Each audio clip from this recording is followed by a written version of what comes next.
many, many centuries before Jesus. But in the town of Bethlehem lived a couple, Elimelech and Naomi, and their two sons, Mahlon and Chilion. Famine strikes Bethlehem. It's a time when people do what was right in their own eyes, which is code for corruption and rampant looting. This family of four is starving. So Elimelech moves them to the enemy country of Moab, where there's food. Elimelech dies. Sons Mahlon and Chilion marry good Moab women, Orpah and Ruth. After 10 years, Mahlon and Chilion both die. Death dominates the lives of these three women. So, what happens to three widows with no husbands and no sons in this ancient time? Yes, the three women will starve without male family to support them. A stranger in a foreign land, feeling utterly alone without a future, in despair, widow Naomi's source of survival is to return to Bethlehem, to her family, although she's sure that she's too old to attract a husband. So, she starts packing for home. Because Orpah and Ruth are Moabites, she urges the young women to return to their families elsewhere in Moab. She prays they'll find new husbands and be able to make new homes. She blesses them, kisses them with this hope of familial protection. There's much crying and protesting. The three women are close. Orpah sees the sense of Naomi's advice and sadly says goodbye, sure that she'll never see mother-in-law Naomi again. Ruth is a different story. With great affection and loyalty, she hugs Naomi and refuses to let her go. Her words to Naomi are well known. Do not press me to leave you or to turn back from following you. Where you go, I will go. Where you lodge, I will lodge. Your people shall be my people, and your God, my God. Where you die, I will die. There will I be buried. May the Lord do thus and so to me, the more as well, if even death parts me from you. And so it was.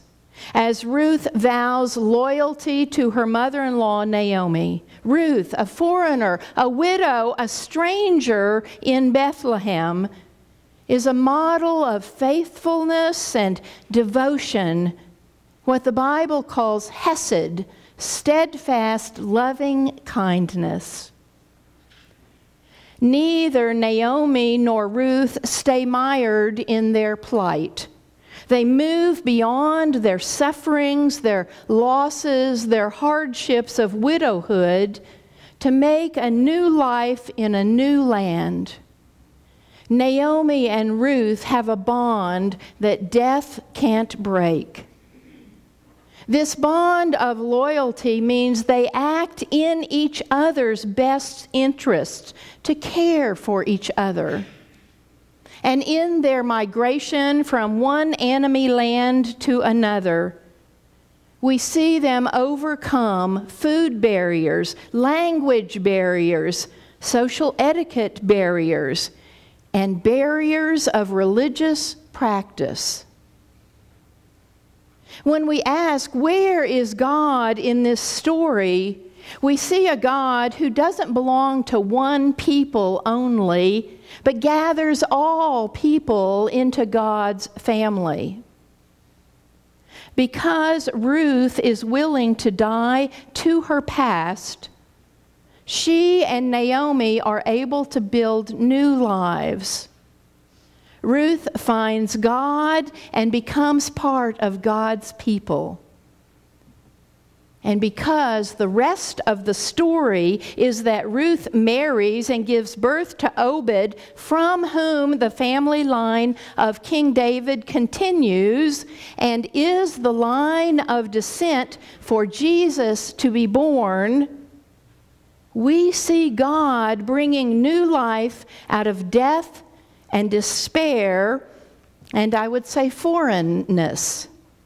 This is a story of just one of the possibilities that emerge when we dare to live beyond the walls that might define us and confine us. Centuries later, and many countries apart, live Carmen and Ana in El Salvador. And I wish they were here this morning so that you could see their faces in person. Two women with some similarities to Naomi and Ruth. And while I don't know their personal history, I'm aware of the country and its context to which they have devoted themselves. El Salvador endured a savage civil war from 1980 to 1992. And like our own civil war, families were torn apart and the brutality was horrendous as people fought for the right to own their own land, which for centuries had been in the hands of 14 plantation families. The whole country in the hands of 14 families. Just like the death and dislocation and famine that gripped Ruth and Naomi's families, El Salvador has struggled for 20 years to recover from the devastation of war. When Trinity first partnered with Carmen and other leaders in the small rural town of Topeka, we discovered trauma from the terrors of war, first grade only education, no medical care for families, and farmers trying to plant sustainable crops subject to the vagaries of weather. Hunger has been a running theme in our partnership due to extremes of drought, or to the other extreme, storms that wash away or drown their crops. When Ken, Antone, and Susan and others first visited, they discovered a group of men and women who hungered for a better life. Carmen, who is on the right, was one of those intelligent, visionary leaders devoted to her country, her town, and her people. Like Ruth, she partnered with people from Topeka who were strangers to her. She traveled the distance from the very rural small town of Topeka to the big, busy, bustling capital city of San Salvador to earn her college degree. She traveled to the even more foreign Kansas to forge the relationships that we've treasured these past 20 years. Because of her loyalty to her people, the families of Topeka learned to trust her guidance. More importantly, she role modeled trust in these Kansas foreigners who appeared yearly asking questions. Those of us from Topeka yearned to be in relationship and in accompaniment, trying to understand life in a country where oppression, poverty, government corruption, domestic abuse, lack of education, and lack of basic medical care characterized their lives as they worked toward a vision of stability and well-being, that thing we call shalom. One way that God works through Carmen is that she stands sure and strong in a country where men's superiority is part of the culture. Through Carmen and other women like her, God works to tear down long-standing walls of male dominance so that partnerships of equality can serve all the people. Like Naomi in the strange land of Moab, or Ruth confronting the prejudices in the foreign town of Bethlehem, Carmen practices hesed, steadfast loving kindness, rather than a politics of power. Anna, on the left, who will be here this week, is more recent to Topetates, a woman and a teacher, a symbol of the growth, especially in education, that Topetates has achieved. As their computer teacher, Anna teaches the tools that Topetates youth need in the 21st century. Beginning with kindergartners, Anna teaches the skills and competencies that ninth graders require to achieve success in their high school coursework, something that we take for granted here. Computer competency is a dream coming true not only for Topetates youth, but also for the Rio Los Boyas youth who walk for hours to attend Anna's classes. But computer competency represents more than just a skill set. Computer competency is a potent symbol for families who've suffered death and dislocation, like Naomi and Ruth, and are now finding new life that they're able to pass on to their children and their children's children.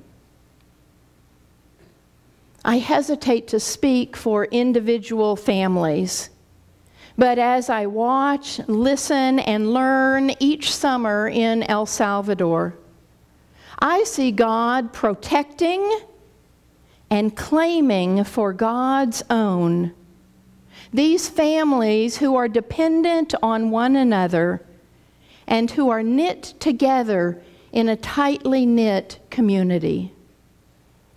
While some certainly make choices to flee to the big city of San Salvador or to North America, there is a core value of families helping families, like Naomi and Ruth, looking out for each other, sharing where there is need, taking time for each other.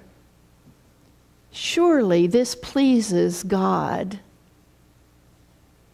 And the trend among their high school educated youth is a yearning to contribute back to the community which has birthed and nurtured them.